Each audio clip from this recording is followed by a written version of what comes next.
পুরুক ঝরে পুরুক ঝরে তোমারি সুরকে আমার সুখের করে বুকের করে শ্রাবণের ধারার মতো পুরুক ঝরে পুরুক ঝরে পুরাবে আলোর সাথে পুরুক প্রাতে দুই নয়নে পুরাবে আলোর সাথে পুরুক প্রাতে দুই নয়নে নিশীথে অন্ধকারে গভীর ধারে পুরুক প্রাণে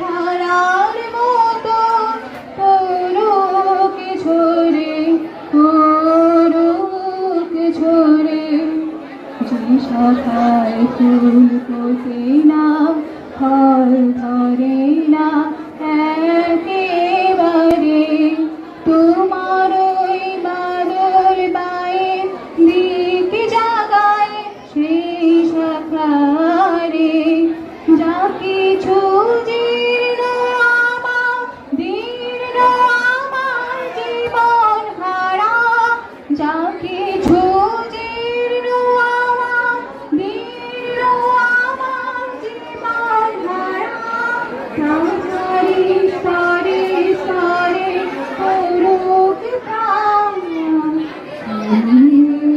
ধারার মতো পুরুক ঝরে পুরুক ঝরে। ছাত্রছাত্রী আছো তাদেরকেও আমার ভালোবাসা জানাই এবং এখানে উপস্থিত আছেন আমি এই সময় এখানে পড়াশোনা করেছি।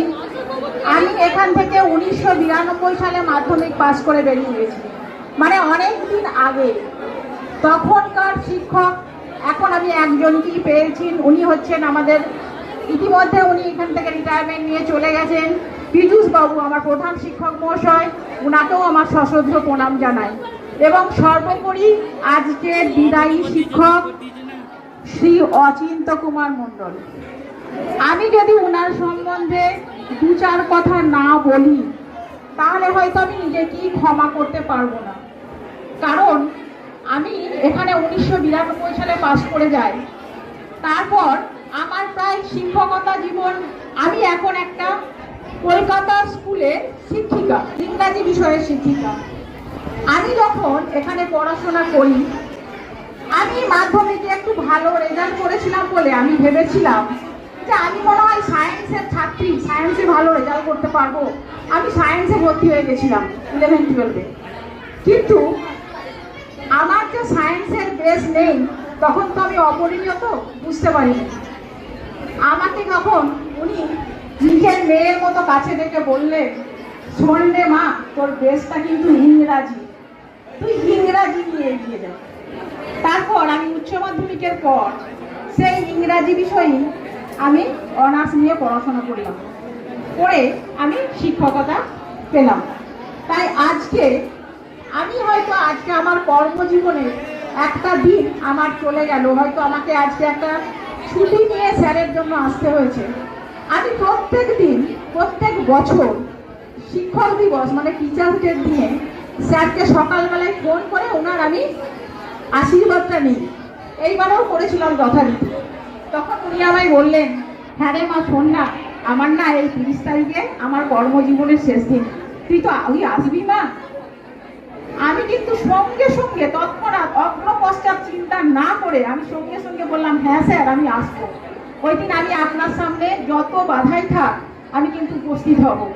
আমি তাই আমারই ছোট বোন মালা, ওকে ফোন করি যে স্যারের ওই দিন ফেয়ারওয়েল যাবি তো? ও এক কথায় রাজি হয়ে যায়। এবং আমার সন্তান তৌসিফ জামান চৌধুরী, যে বর্তমানে একটা ডাক্তার একটা মেডিকেল কলেজে, ওকেও ফোন করি, ও কিন্তু এক কথায় রাজি হয়ে যায়। সেই জন্য আমরা তিনজনে কিন্তু আজ ওনার আশীর্বাদ নিতে এসেছি। আর এখন যদি বলি যে ওনার সম্বন্ধে আমি কিছু কথা বলবো, তার জন্য কিন্তু গোটা দিন লেগে যাবে, কারণ উনি এই নকুন্ডা কাত্যায়নী হাই স্কুলের জন্য একটা ইতিহাস। He is a legend of Nakunda Katyayani high school. সুতরাং দু চার কথা বলে ওনাকে আমি দু চার কথা বলেই সম্মান জানাবো, কারণ আমি বুঝতে পারছি তোমাদের গরমে বসে থাকতে খুব কষ্ট হচ্ছে।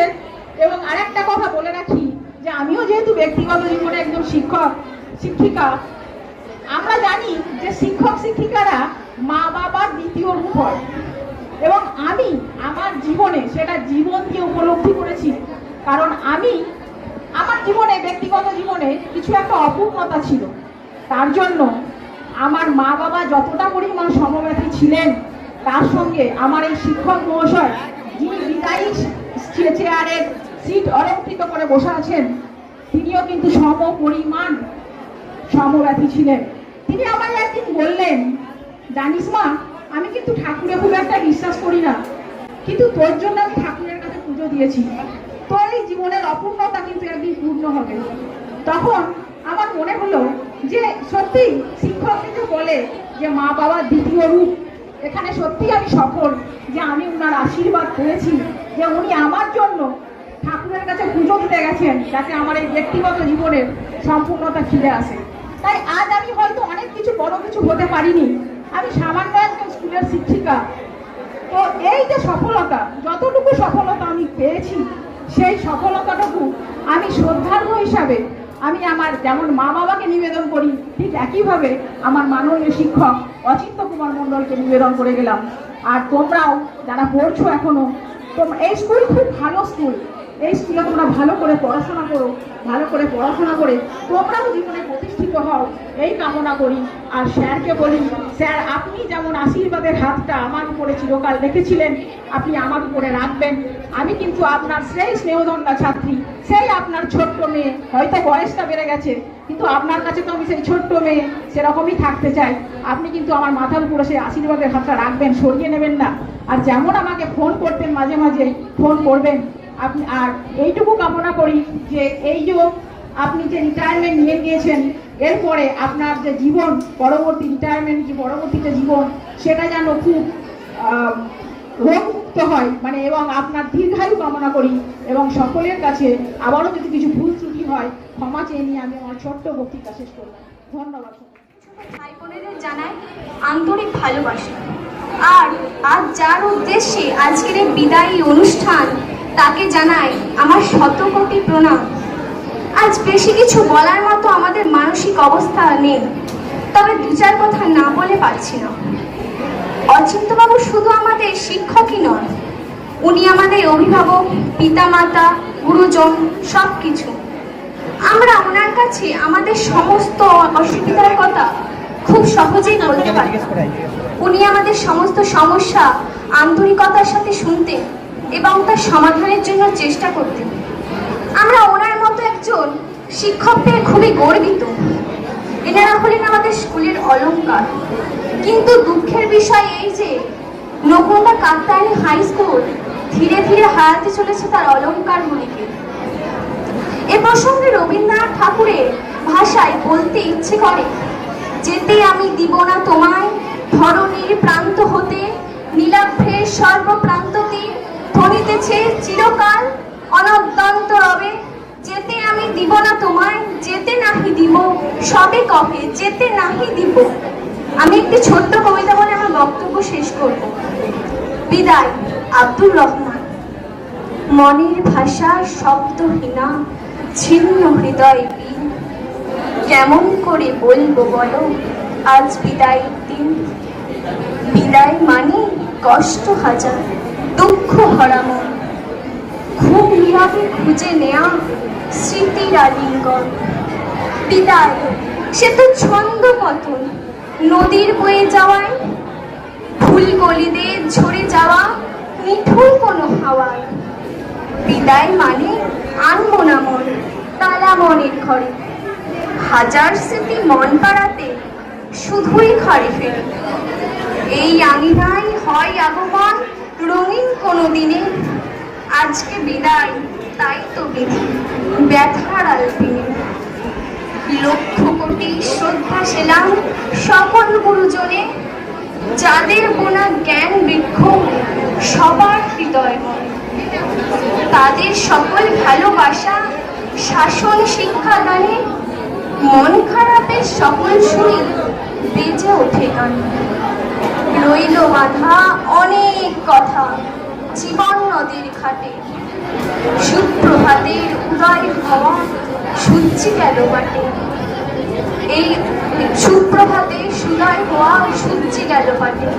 বয়ে চলে জীবন তরী অচিন দেশে, চলতি পথে একদিন সে তো থামবে অবশেষে।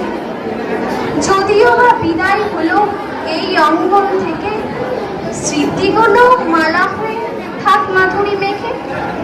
জীবন পথে হয়তো আবার জুড়বো একই প্রেমে, ততদিনে বিষাদগুলো মোড়া থাকে